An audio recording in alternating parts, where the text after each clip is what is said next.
is working. Not working? The YouTube feed is working. Your camera's down, but we can feed the audio over the webcam here in a second. We're going to fix this. We will fix this. This can look like 1990s radio. Yeah. Check out the AOL.com webcam. That was bizarre. You guys want to hear the door shutting? We didn't even get my studio door to close. Oh, you heard that.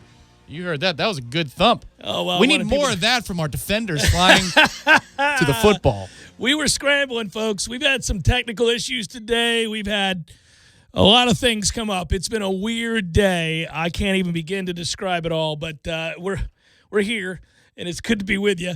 We're also online, ESPNTallahassee.com. You can listen live via the streaming free. There's a weird angle. Are you guys, looking at my thighs? They're back here. They're over my shoulder. Okay. See, they're in that Hey, camera. There you go. Hey, everybody. I'm way over here. All right. They can't see your mouth moving. They just see kind of your silhouette in the distance.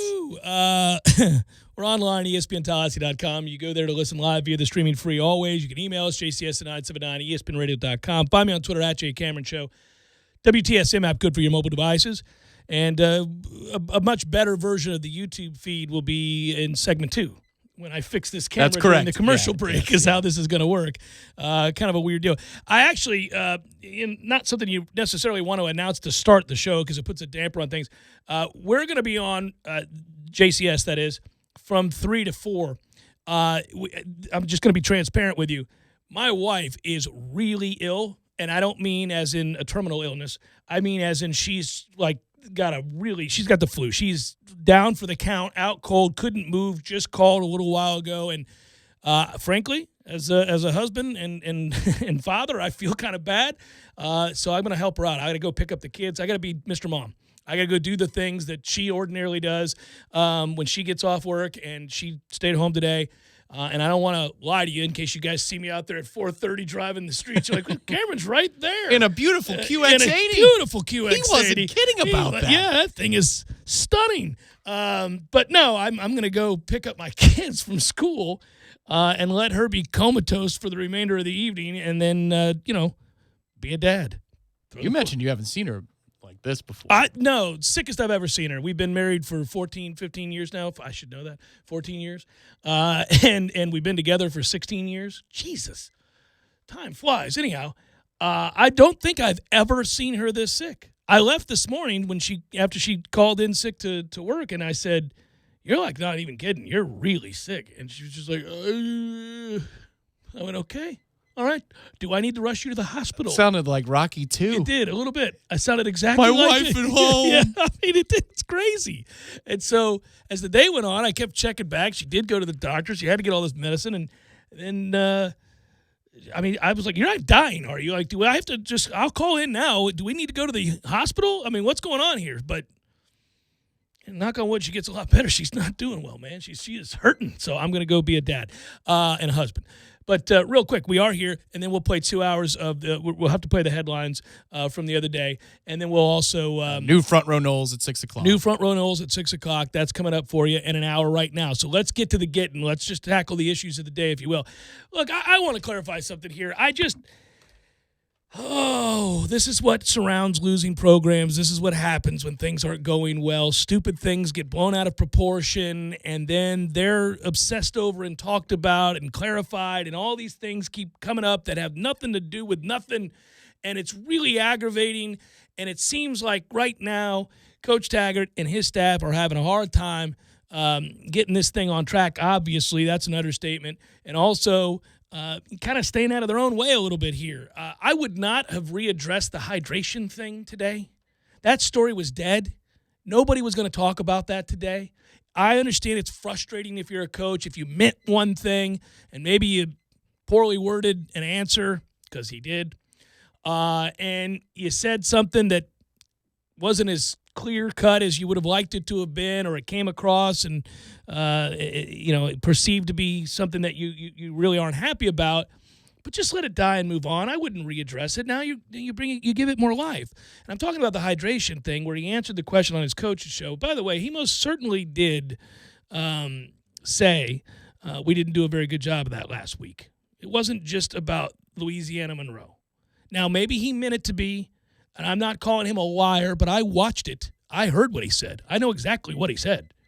And there's more than one passing reference to the last game, not just this upcoming game. Or the last week of practice at the very least. Yeah, yes, which and into what? The Boise game. Yeah, Yes. so, I mean, I think he instantly regretted it. I'll tell you that right now, because when you watch the video, if you watch the show, he's thinking about what he just said, and there's an addendum. There's he comes back around and was like, but we practice in it every day, and we, shouldn't have been a problem. And the problem was the 108 plays. Just say it. The problem was, and he doesn't have to say it, but I'm saying the problem was the 108 plays.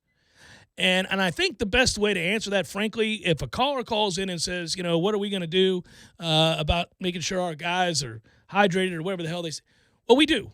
Or they write in a question to Gene. Right. As Madison from Tampa did. Right. Yes. And then you just say, well, they're fine. Hydration was not an issue. Exhaustion was. They were on the field for 108 plays. I don't care how hydrated you are in 98-degree heat. If you run 108 plays, good luck. You're going to be absolutely spent. You're going to be fatigued. Hydration wasn't an issue. Fatigue was. 108 plays. Get off the damn field. That doesn't happen. Next. There you go. I mean, that's it. Because what instead happens with the answer that he gives is sort of an implied shot at his training staff. Don't want to do that. Don't want to do that. You certainly, and I don't think that it's fair to them. And I would also note that I don't think it had anything to do with the game. And he doesn't say that that's why they lost to Boise. So people writing me like thinking that I thought he said something to do with him, that this is why they lost the game to Boise. No, I never said that. Nor did he. He never used that as an excuse why they lost the game. But he did point to last week. So if you're saying everything was about moving forward. He pointed to last week. And not a negative thing was said, well, that's also not true. That's also not true. Because you said we didn't do something last week. So if we didn't do something last week, that means we failed at something last week. It's so stupid. And failure's negative. Yeah. So, This is just a dumb thing, and it's the thing I've seen this from afar with programs struggling to get it together. It seems like when it rains, it pours, man. We've all watched this happen. We've all seen it. When things go south and you're struggling to right the ship, you'll see it and you go, oh, man, they just can't get out of their own way right now. It seems like everything that coach says, any coach, when things are bad, seems like anything a coach says is going to be taken the wrong way or misconstrued, or he'll make a mistake, say something inadvertently that then people run with, and it's what happens when you're losing football games, man. Well, and to revisit the timeline of this morning, this is supposed to be defense day. So you get defensive players and you get Coach Barnett. Which you did not get Harlan Barnett, right. Which you and I agree is probably a good thing. What the hell is Harlan Barnett going to say about that effort on Saturday? There's nothing he can do. I said it this morning, which is you just avoided 4 to 6 minutes of icy questions and answers where he can't give you an answer that satisfies anybody, but it serves to infuriate people. Now, the only weird look about it is you have 2 players answering for the defense on the weekend, and the coach does not. That does look weird, but they clearly knew what to do, Marvin and Amari Gaynor, about short answers and just get the hell out of here. In that moment, I thought, you know what, if I'm Florida State, this is an absolute win because you're just moving on. And so I thought that was going to be the rest of the day. And then I'm at the desk and I see Coach Taggart has decided to speak, and there's a prepared statement. Oh, hold on to your butts. Here we go. Was weird. Just let it be and move on. The part about not having Harlan Barnett speak, as much as that's something that people would find frustrating, especially those who cover the team, I think it's probably in his best interest not to at this point. You got to fix the problems. You got to get this team playing better. And we all saw what happened. The numbers are obvious. He hasn't done a good job. Harlan Barnett hasn't since his arrival. They didn't play good defense last year. So far this year, they didn't play good defense in the first game. And the only thing that's going to change the way people view him or change the way the conversation goes with him in the press or anybody else for that matter is if they start playing better. Now, Harlan, I will say this. I've enjoyed my interactions with Coach Barnett. He's a fun guy to talk to. He's a passionate guy. I think he certainly wants to win, and probably nobody more disappointed than he is. I'm not his PR rep, but I'm just giving you my observations. I think he's a guy that probably this is killing him. He was a passionate player and a good one. Played in the NFL. Has been a part of good teams. Was a hitter, a thumper. Does not like to see people go up and down the field and put up points and yards the way they have on his defenses. Nobody wants to see this turn around more than he does. But I just say all that to say this. I don't think it was his choice not to address the press. I don't think Harlan's scared of anything. He would sit down and talk to anybody and answer any question. But what can you say? Like you said, what can you say at this point that's going to make people feel any better?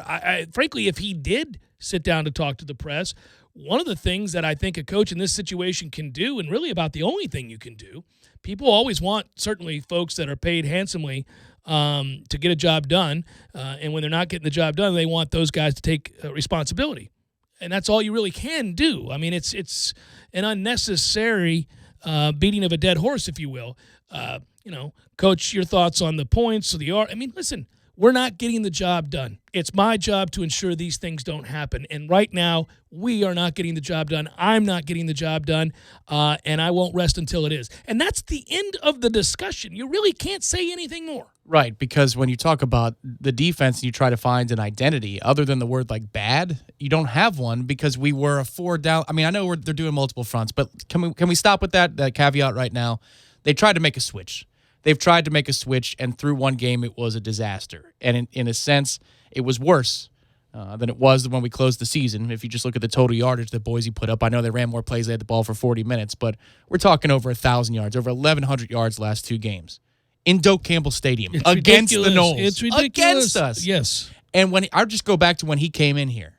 What was the credo? We're going to stop the run. If we have to load the box, we're going to load the box. We're going to play physical on the outside.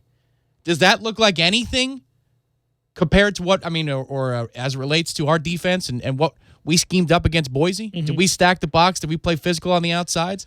No, if that's your credo and what we're looking like to begin season 2 is the antithesis of that, what are we as an identity? And what are we trying to be? And do we need to make a switch? Can you even make some sort of philosophical switch back after you've just spent a whole offseason implementing new looks? No, I think you could. These are hard questions to answer. I think you could play it more aggressively. I think you have to, again, sell out to stop something. In doing that, you're going to be willing to give something else up for every move that you make to take something away. Something else is available to an offense. That's the way it works in football. Certainly, you want to cater to your player's skill set, and then worry about how to mask some of the problems you might have personnel-wise. But at this point, if you're not going to be a good defense, at least be an aggressive, fast, hard-hitting, risk-taking defense to some extent. I think because then you can create turnovers and give yourself more at-bats on the offense. Because I think we all believe, now that second half aside, which was pathetic, we all do believe that we saw real signs that this could be an offense that is formidable, that they have the potential to score a bunch of points in a hurry. We saw that. Now, they got off rhythm. Problem with these offenses is oftentimes when they do, it gets real stagnant. You got to find a way to get it back. You got to find a way to be tougher than that and move on and find a way to reassert yourself when things go off track. Good teams do that. Things go bad for teams, and they find a way to adjust and then move forward. They didn't do a good job of that in this last game. But I suspect that we'll see them play pretty good football on that side of the ball. And so you just need your defense to do something well. And to me, that thing would be stopping the run. If you stop the run, you give yourself a chance to get into these second and third and longs, and then you can bring all those exotic pressures, all these different ways to get after the quarterback. A lot of that worked. They sacked the man 6 times. I just wonder if, we didn't really run anything all that well last year towards the end of the season. Once NC State exposed that we couldn't stop the run and certain adjustments that NC State made that we didn't have an answer for. Everybody kind of piggybacked off of that. Yes. And we didn't succeed much on the defensive side. And then we went from that to trying to be multiple. I mean, are we trying to do too much? Are we trying to do too much? I'm just wondering if I hate it. I hate the idea of simplify because that's all we've heard since they've got here. Everybody wanted to simplify everything. But I just feel like if you're going to pick something and be it. And then work from there. I really think they tried. I think they thought this would be best. And then, obviously they got carved up. But even, people are asking about the 3-man front on Monday. And Willie saying, well, if you look, we had even fronts too. Yeah. Well, no, Harlan had said all offseason they were going to be multiple. So that's in line with what he said. He even said that on media day when I asked him, and he said multiple. It's true. Right out the gate, he corrected. He said, that's right, multiple fronts. Right. But, okay, let's be good at one. Well, you got to be good at something. Yeah, no matter what you run. Listen, everybody, I don't care if you run the kind of offense we're attempting to run now, this, up-tempo spread and all that. I don't care if you run that or you run old school 21 personnel and run the ball down people's throat. I don't care if you play fast or play slow. You got to do what you do and do it well, whatever it is. It doesn't matter to me. I mean, there are plenty of teams that play a lot of zone and they do it really, really well. There's even an aggressive form of zone. And also, let's be honest, within all of these kinds of schemes, offensive or defense, when you're bringing up zones, people tend to think of that as soft, but there are plenty of man principles in any zone. I mean, if a guy's across from you, you got to block him. Like if you're running outside zone or inside zone, the guy's directly across from you, you got to block him.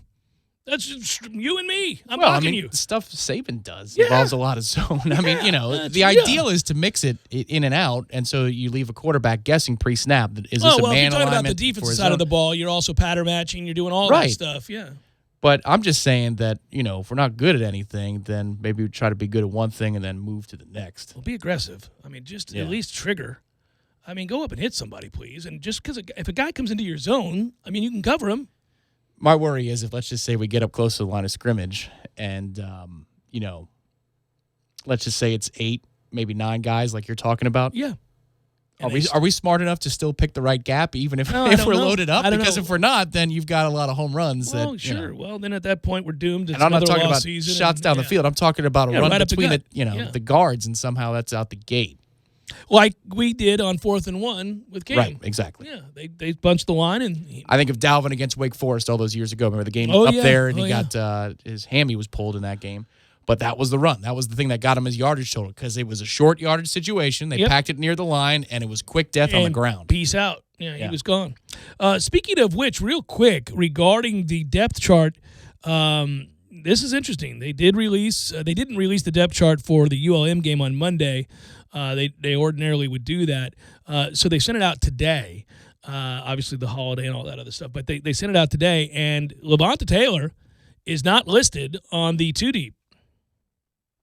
Now, I checked with our friends at warchant.com and did a follow-up to find out, that sometimes that could be a misprint. That could be something that it's an oversight. And they noted on their website, Irish FL did, that they did, in fact, check with FSU and asked if it was a misprint, and they were told it is not a misprint. That's a message being sent. Okay, good. Largely, people thought he played all right. Yeah, I don't know if that's discipline. I'm eliminating possibilities. He wasn't terrible. No, he wasn't terrible. Actually, I thought he played okay. So to not be on the 2-deep altogether, what's left? Yeah, man.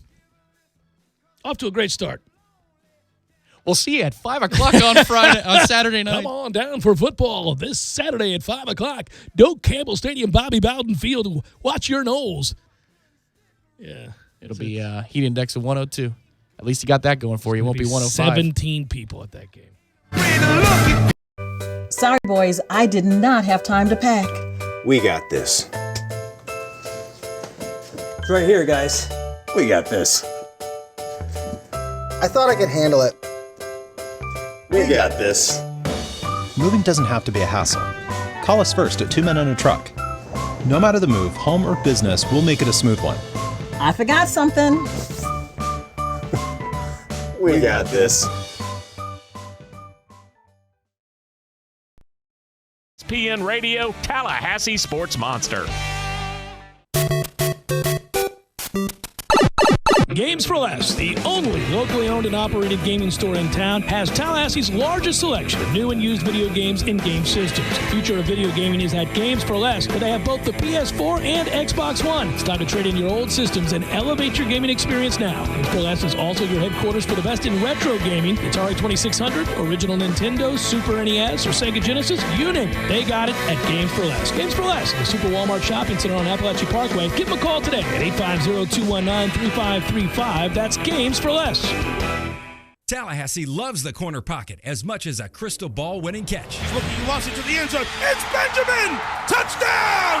with 13 seconds left. The 97.9 ESPN radio special is a must-have every Monday and Wednesday at the Corner Pocket. 10 mouth-watering wings, a fresh side of fries, and a chilled domestic pint of beer are just $9.79 all day long. Be sure and try the fish blend of sauces, a true wing eater's favorite. The Corner Pocket Bar and Grill. He's gone! Home of Trivia Tuesday, Beer Bingo Thursday, and the daily $7.99 lunch special.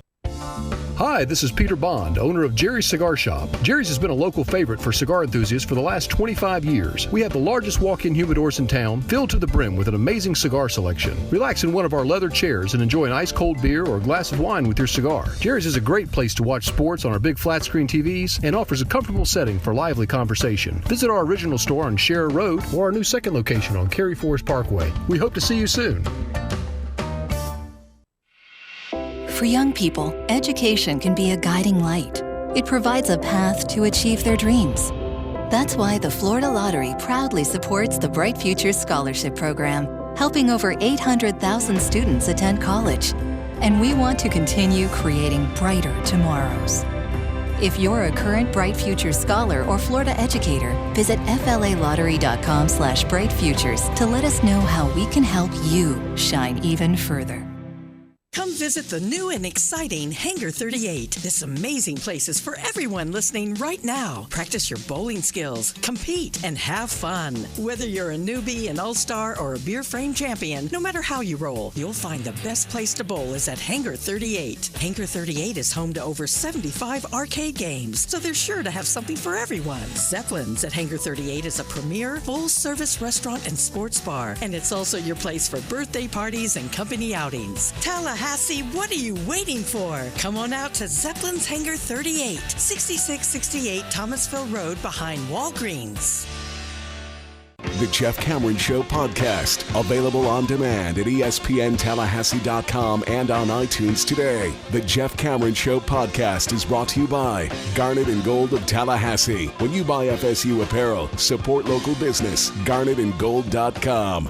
AAA Tree Experts has been a Tallahassee staple for over 35 years. But did you know they now offer landscaping? AAA landscaping services include custom outdoor landscape, creative landscape design and architecture, hardscapes, waterscapes, retention walls, and French drains, irrigation and sodding, landscape and holiday lighting. Call them today for all your outdoor landscaping needs. 850-385-3319. Or visit them online at AAATreeExperts.net.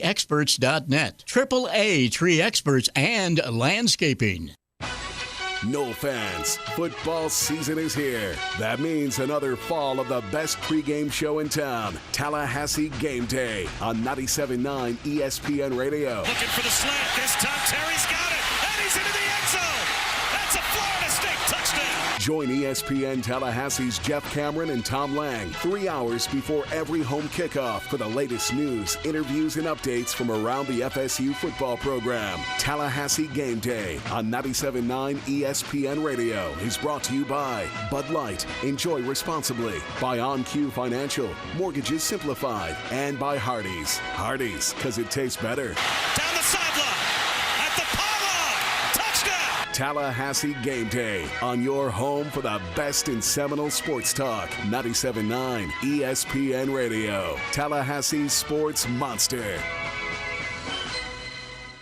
You're listening to the Jeff Cameron Show on 97.9 ESPN Radio.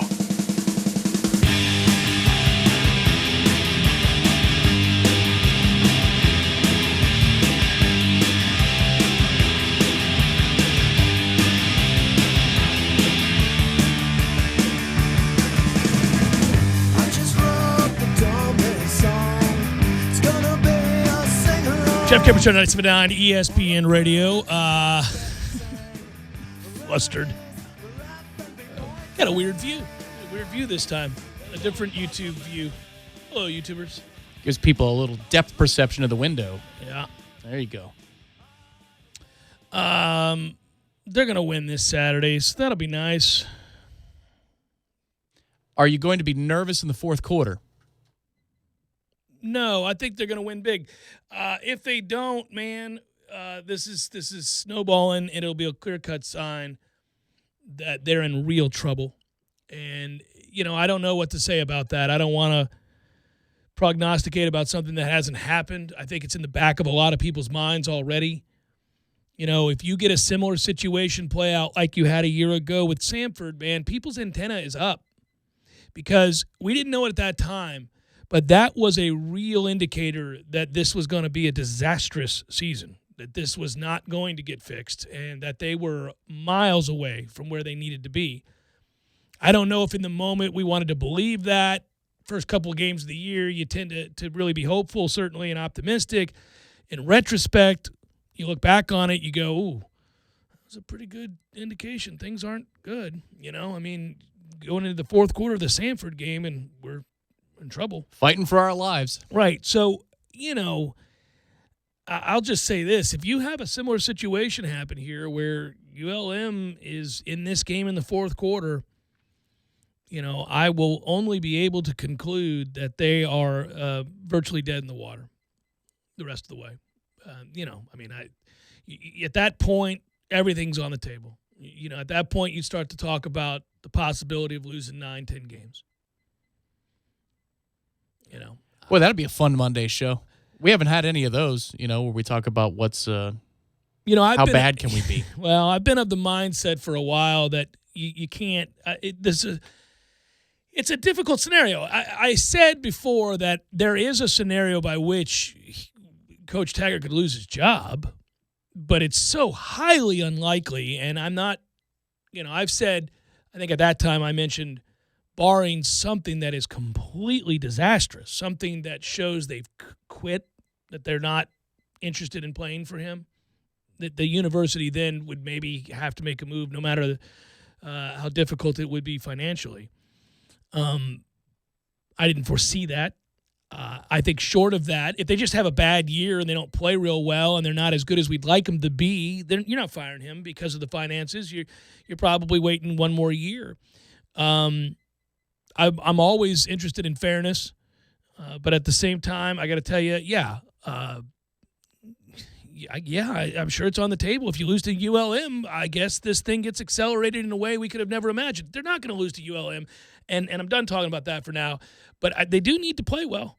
I do need to see signs that they are a tougher bunch, that this is not that group from a year ago that the first time adversity hit, they packed it in. And then they didn't exactly like one another either. I need to, you know, you are of the mindset, Tom, when we talked on Sunday and again on the show on Monday Monday, that this is a different group and that there are a lot of things to like and that there are some things that you think by the season's end or certainly by the time we get into late October might reveal a team coming together and turning the corner and have an identity and begin to find themselves. And I want to believe that's true. I agree from a talent standpoint, there are areas that are improved. From a coaching standpoint, there are areas that have improved. You saw that in one game, and I want to believe that it will just get better. But just like before the season began, I find myself in that same predicament that everybody else does too, which is I need to see it to believe it. Well, listen, man, I've been Mr. Clicky Pan, but at the same time, that loss looked different to me than its predecessors from last season. They certainly looked better than they did a year ago. Period. Yeah. My whole thing is as long as they start to show signs and get a little bit of positive feedback in the early part of the season, they'll be fine. But you can't have a disastrous September. You can't have an avalanche on you, right? But I do think there's more of the makings here to get something turned around. I think there's a younger core of kids. They might not be playing a bunch right now, but I think there's a strength in those young players. I think there's a toughness, a buy-in, and a hunger. And I think all those things can add up over the season as they climb up the depth chart, as they get more reps. I think that's going to happen. But you just can't be 1-3, you know what I mean? Or something crazy like that. Because I don't know that we can withstand a 1-3 before we kick off against Louisville, holding our breath, that we don't go into the break at 1-4, which I think a lot of people would say is a possibility after we lose to Boise the way we did. For me personally, I think they're strong enough, and I think there's enough aptitude to get the job done, even if they make a couple of simple adjustments on defense. I tend to agree with all that. But they still have to be bought in. And if they're not, if this already hit them in the face and they're not strong enough to do it, then I'm dead wrong and this thing could spiral into the mountain. Well, that's what we're looking for. We're trying to find signs that they're still in lockstep and they believe and that they're bought in and that they're tough. I think there's a tougher core here. I think if 12 is our quarterback, I don't know. I don't know where we're going. If Nooney was still on this team, I don't know, man. Yeah, no, we'd be in trouble. If Christmas was still on the interior, like the last year version of him, maybe they don't care anymore. But I do think these younger guys, I think Marvin Wilson, look at his availability today. He had to give you cliches. It was like 2.5, 3 minutes. The dude is pissed. He still cares. James Blackman, post-game and his interview yesterday. Yeah. They're trying to rally kids. They're trying to lift people up, not tear them apart. There are leaders on both sides of the ball that you like an awful lot and that you believe have a chance to carry this team to a different place, to a different level. It's interesting, you know. It got brought up in headlines, which you'll hear later today. And you and I have talked about it. I think Florida State fans are talking amongst each other all over the country right now about that very thing, about can they write this thing before all the outside noise becomes too overwhelming and engulfs them. Now, that's not blaming media. That's not blaming critics. When you lose football games, I give Willie Taggart credit for this. You know, you got to give him something else to write about. And he's mentioned it. You know, you win games, it takes care of itself. Then, you know, we're not looking at all these little side stories that have nothing to do with nothing. Yeah. If you're winning games, then we're talking about the games that are being won. You're talking about how and why that's happening. When you lose, you give people ammunition certainly to speculate and to ask the hows and whys that are producing those losses, and that's never fun to read. That's never fun to hear if you're a player or a coach or a fan. You know, when you're talking about your team, that's just not getting it done. Nobody likes to hear that. Every day it seems like, you know, you're getting hit from another angle. It's just like, oh, the hits just keep on coming. That all dissipates when you put together a few good performances, start to win games. All of a sudden the stories and the angles change. But they got to make that happen because it's not going to change until it does. Ready for the tinfoil hat? This was a master plan from Coach Taggart. He knew that this would distract people, keep their eyes off the prize. People wouldn't be talking about the 600 yards the defense just gave up. Gives them a chance to fix things without any distractions. They would ignore the 38 first downs they gave up. That's right. That's right. Yeah.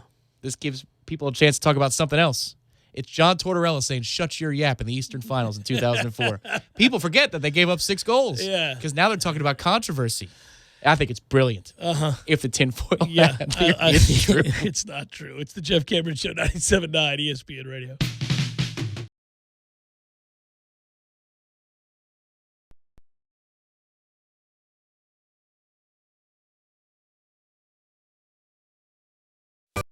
Sorry, boys, I did not have time to pack. We got this. It's right here, guys. We got this. I thought I could handle it. We got this. Moving doesn't have to be a hassle. Call us first at 2 Men and a Truck. No matter the move, home or business, we'll make it a smooth one. I forgot something. We got this.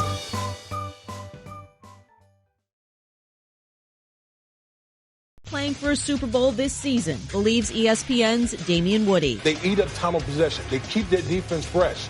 Do we want to play 8 in the box? Well, guess what? We got 3 wide receivers that can beat you. Defensively, they're going to be fresh. They got a new offensive coordinator in Kellen Moore who's going to utilize an aspect of the Dallas Cowboys offense that was underutilized, and that's Dak Prescott's legs. The Cowboys open the season against the Giants on Sunday. The Falcons converted the base salaries of free safety Ricardo Allen and left tackle Jake Matthews into signing bonuses to create $5 million in cap space. That restructure and added cap space would create more breathing room for Atlanta to absorb a mega extension for receiver Julio Jones while having space for any signings throughout the season.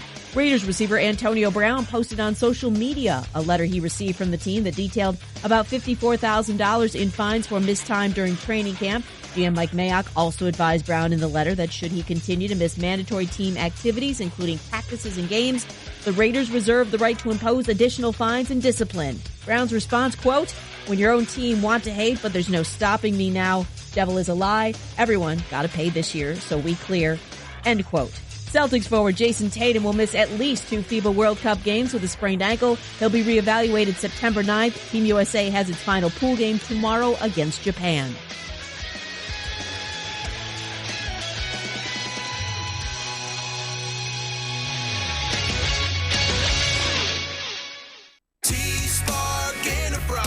Roofing and construction services. T-Spark, TSparkConstruction.com. Hurricane Michael was not kind to many of our homes and businesses. As I ride through Tallahassee, the blue tarps and missing shingles are abundantly visible. While a few missing shingles may seem like minimal damage, I assure you they are not. Leaks can occur, causing wood decay, interior damage, or mold growth within your home or business. We specialize in storm damages and insurance claims. Let us get your roof back to shedding water, not leaking water. Call us today. We can help. At T-Spark Enterprises, we conquer all peaks. Call 850-766-1340. T-Spark Enterprises, roofing and construction services. T-Spark, TSparkConstruction.com. License number CCC 1331204. Need help moving? Two Men and a Truck Tallahassee provides professional home and business move services, both locally and long distance. For your next move, visit twomen.com or call them at 850-224-2232. Two Men and a Truck, the movers who care. We all want more energy, more strength, more results. Well, welcome to Orange Theory Fitness as you take a step towards feeling more alive today. Backed by science, Orange Theory's heart rate monitored workout is scientifically designed to keep heart rates in a target zone, spiking metabolism and increasing energy. Orange Theory Fitness is a one-of-a-kind group personal training workout resulting in more energy, visible toning, and extra calorie burn for up to 36 hours. Experience a more vibrant life today with Orange Theory Fitness. To find out more, go to orangetheoryfitness.com. Hey, I'm Jeff Doxey, Realtor for Capital Property Consultants, representing Premier Fine Homes. If you're thinking of owning your own brand new Premier home, call or text me at 850-545-4747 or email me, jeffdoxey1@gmail.com. You say where, I'll be there. Your Canopy Connection. Win an ultimate fan cave experience. Text Fan Cave to 66555 and enter to win a $1,500 prize giveaway from Bud Light and Anheuser-Busch beverage distributor Tri-Eagle Sales. Win a 50-inch flat screen TV, refrigerator for your ice-cold Bud Light, and more. Text Fan Cave to 66555 or visit TriEagleSales.com. Bud Light, famous among friends. Must be 21 or older. Please drink responsibly. A message from local beverage distributor Tri-Eagle Sales. A Sport Clips Championship haircut experience makes you feel like your hair has its own walk-up music. Maybe you play sports. Maybe you play sports online. Or maybe your sport is keeping up with your kids. Your hair deserves its own walk-up music, and at Sport Clips, we make it easy. A game-changing cut from a stylist trained for guys while you're surrounded by sports. Hair this good needs no introduction, but you'll want one anyway. So download the app, check in, and get your hair in the game. Hey, Jeff, what's going on, man? Hello, Eddie. How the heck are you, buddy? I'm okay. I guess we got to do this commercial. Time for the bantering to begin. Yeah, but you know what, Jeff? I want something different now. You don't want to banter anymore? I enjoy the banter. I do. But I want theme music, Jeff. Gordo's needs theme music. Gordo's, the restaurant, the delicious food and the people and the atmosphere. Gordo's, not you personally, but Gordo's. Yes, I like Gordo's, not me. I mean, of course, I would love to have people following me around playing music all the time. Especially at Gordo's. It's always in my head. But I need something for Gordo's. I need to have something special, something that, you know, heck, the King of the Hill has his own theme music. The Kids in the Hall. Why not me? Why not Gordo's? Why not Gordo's? All right, I guess I'm going to be looking for some theme music. You mean you're going to have Tom looking for some theme music? Yeah, I heard that. Yep. Get on it, Tommy. Gordo's, bringing the flavor and flair of Cuban food to Tallahassee since 1996. Broadcasting live from the Tallahassee Dodge, Chrysler, Jeep, Ram, Fiat studios in the capital city of Tallahassee. This is the Jeff Cameron Show on 97.9 ESPN Radio. Balls McWednesday, brought to you by Hobbit American Grill. Hobbit American Grill, celebrating 40 years of serving good food to good friends for good times. Online at myhobbitonline.com.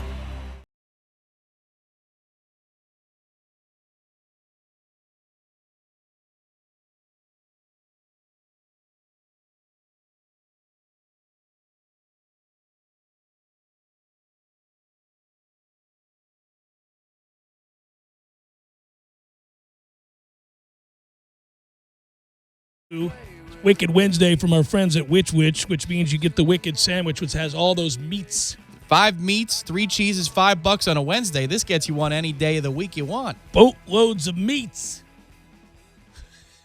A lot of meat. And you open the segment. That's a tricky little counterpunch. That's what you do right Change there. up. Nicely done. You know what I'm entertaining the idea of, Tom, and I may end up You feel good about this intern? You feel good? This guy's solid? Yeah, he's solid. Intern Alex knows how to handle Wicked Wednesday from Which. Well, if you feel good about him, then there may be one day a week in which Alex is here and we'll take a call for an hour, take some calls. Not today. Mm-hmm. Not today at all. You mean screening? That's a completely different question. Well, I mean, we got to elevate their game. We got to get them to understand the deal. You're right. We'll have to indoctrinate them, train them. You're going to get a lot of crazies that call into the radio show. That's correct. Mostly. Yeah. But here's the thing about that is that, it may be a year of venting.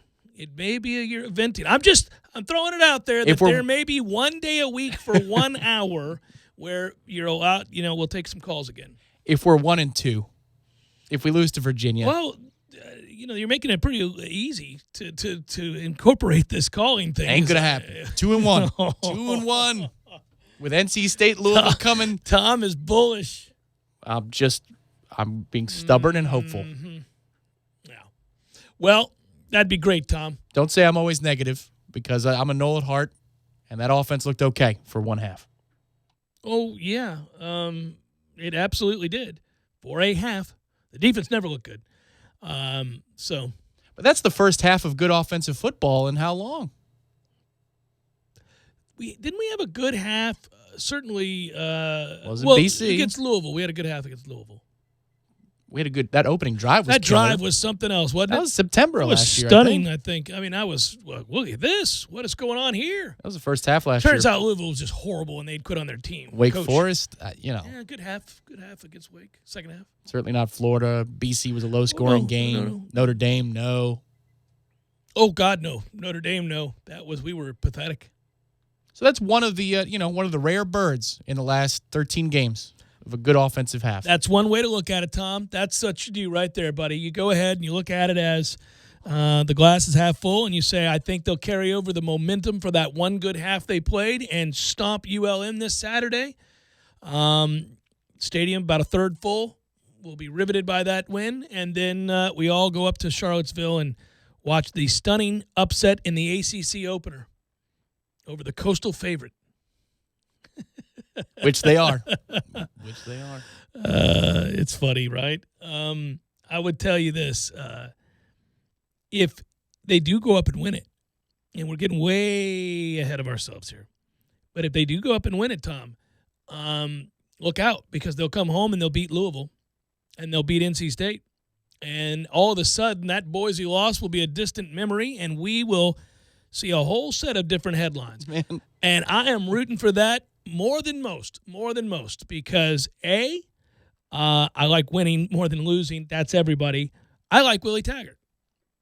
I like the man, Willie Taggart. I'd like to see him succeed for obvious reasons. I'm a Knoll, but also I think he's a good person, and I think he loves those kids, and I think he loves this university, and I want somebody in that position who does all of those things and wins. He's got to win, though. It doesn't really matter all that other stuff, because if you don't win, then you get fired regardless of how good a person you are. It doesn't really matter. We get that. We all know that. This is the deal.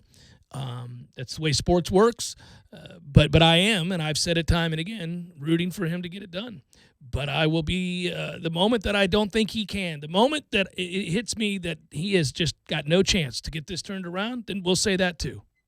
If the PR firm was handling this week, let's just say Monday happened, and it happened, right? So the call-in show, and he answered the question, and there's nothing you can do. But then, you see the front page of ESPN.com yesterday, Yahoo, and then the phone rings at the PR firm.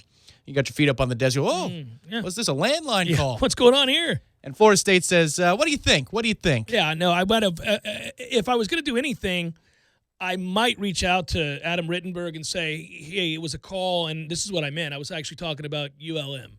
I mean, even though he could go back and watch it and see that he's not necessarily talking about ULM solely. Hey, I misspoke. I really don't think that hydration had anything to do whatsoever with the outcome of the Boise game at all. It wasn't a factor in any way. And if I misspoke, I apologize, but that's not what I meant. And then that's it. I don't know that I would ask him to rewrite something. I don't think I would. I would move on, and I certainly wouldn't have had a statement prepared to with the transcript more. of. No, I wouldn't. Yeah. I didn't want to breathe more life into this thing. It was already dead and buried. We've moved on. They got a lot bigger issues than whether or not he unintentionally rolled his training staff under the bus. I mean, they've got much bigger issues, like not winning football games, hardly ever. So, let's get to that. Would you have allowed or the defense? Would you have allowed Harlan Barnett to just go coach today and not stop by at the FSU logos behind him for a media availability? Would you have done the same thing? Let him go coach and don't worry about media time? Yeah, because I would have already had a conversation with Coach Barnett that was direct.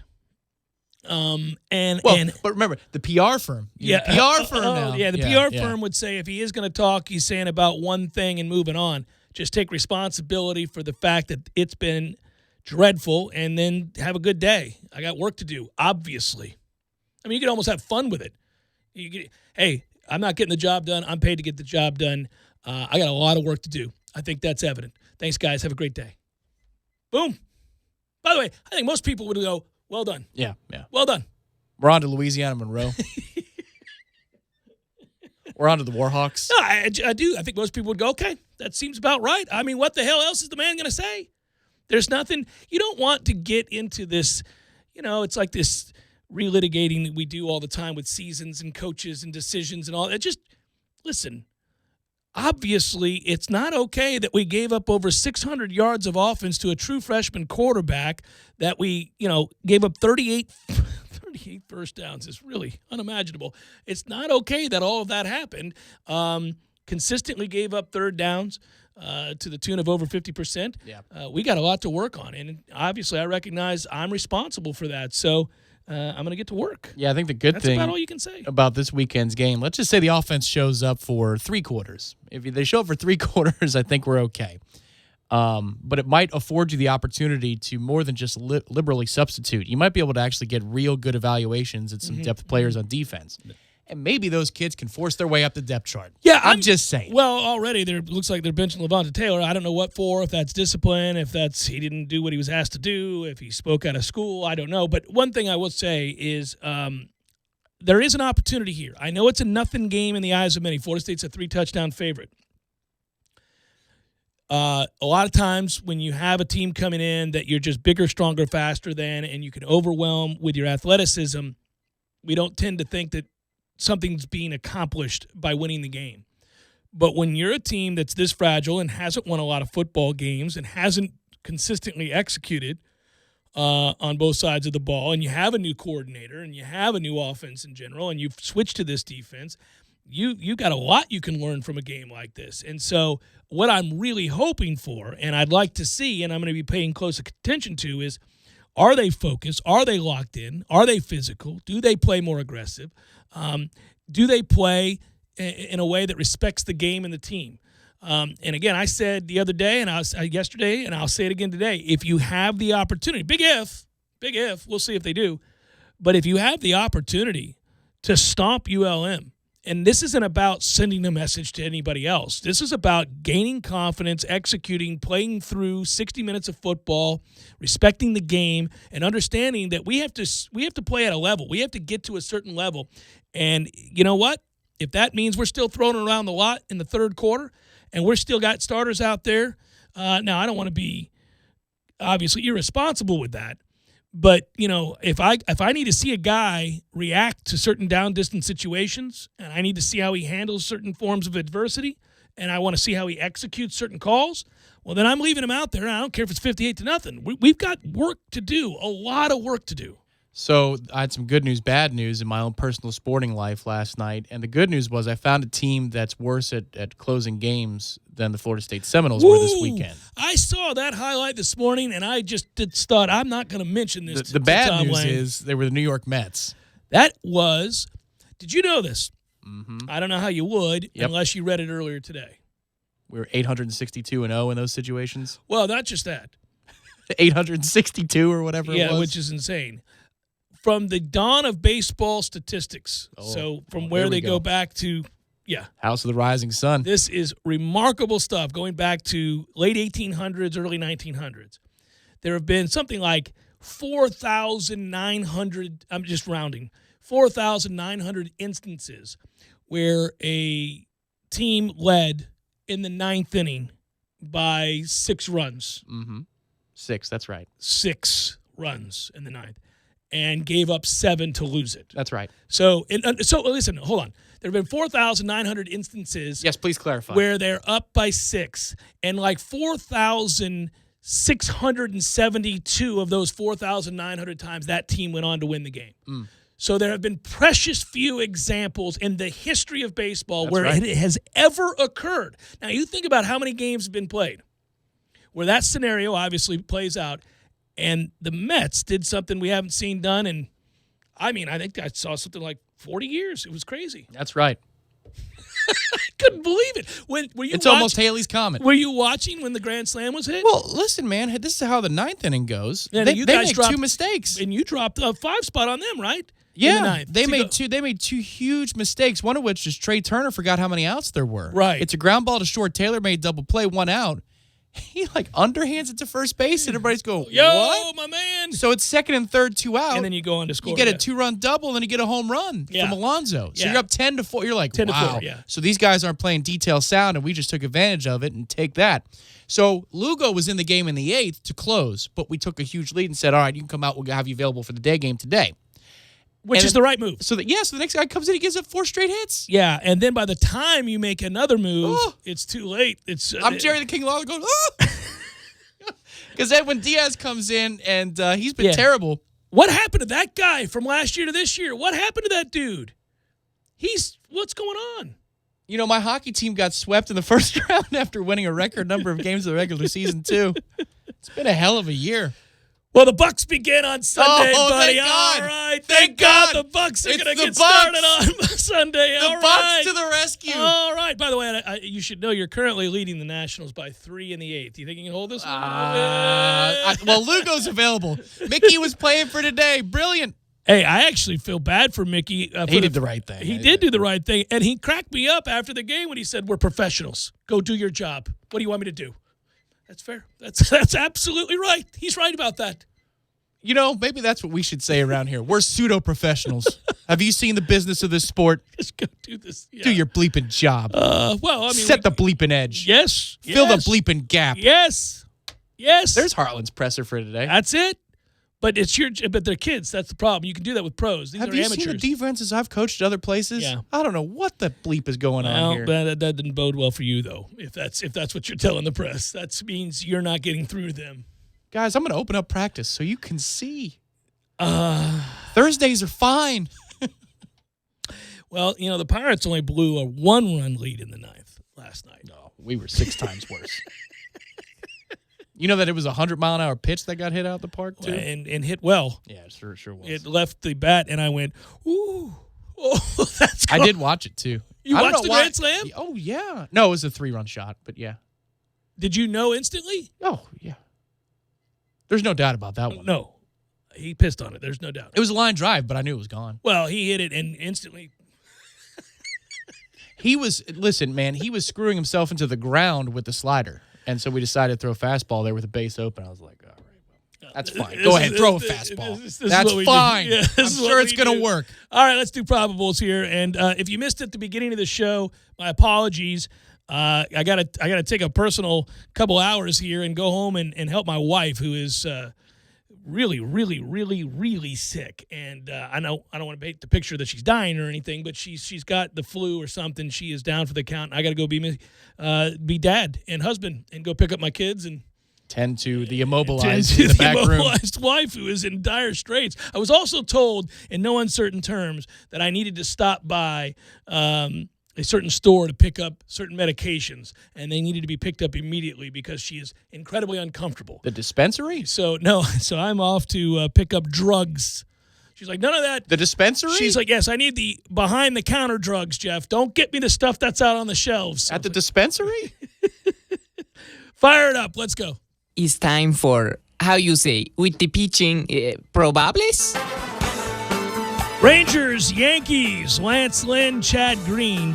One other aside to yesterday's nightmare ending for the Mets.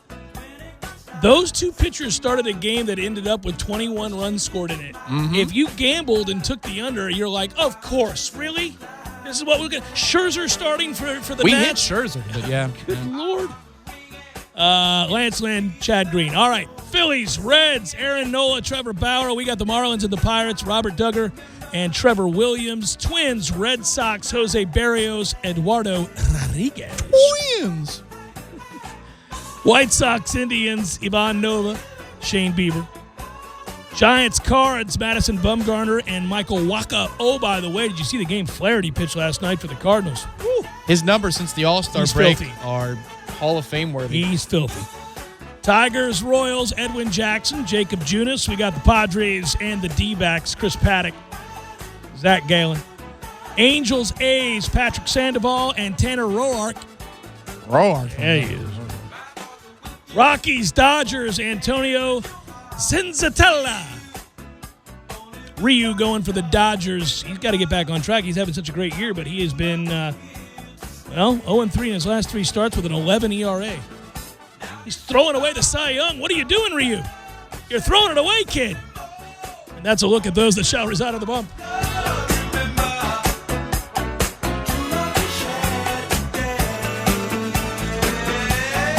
Jerry's Cigars sponsored that segment, and we thank you, Jerry's. All right, who could use a tall, cold one, a cigar right now over at Jerry's? You could. Where are they located, Tom Lang? 2810 Scherer Road, 2910 Cary Forest Parkway, online, jerrycigarshop.com. And tune in tomorrow, the Which Wicked giveaway. We're going to do a second one today, but we'll do one tomorrow as well. Nice. So we'll get you a sandwich tomorrow. Yeah, tomorrow's Redemption Thursday, and I'm going to have to tell my wife, no matter how sick she is, I will be at work for all 3 hours. So you got to buck up, honey. We'll pump you full of drugs tonight. One more programming note. We're basically at the top of the hour. Headlines is going to start just a few minutes past the top of the hour, and then away we go into our programming and tonight. Front Row Knowles at 6 o'clock when the rerun of Seminole Headlines ends. All right, sorry about the butchered schedule and the weirdness today. Nothing I can do about that. Good work out of you, Tom. Good work, Matthew. And we'll talk to you tomorrow.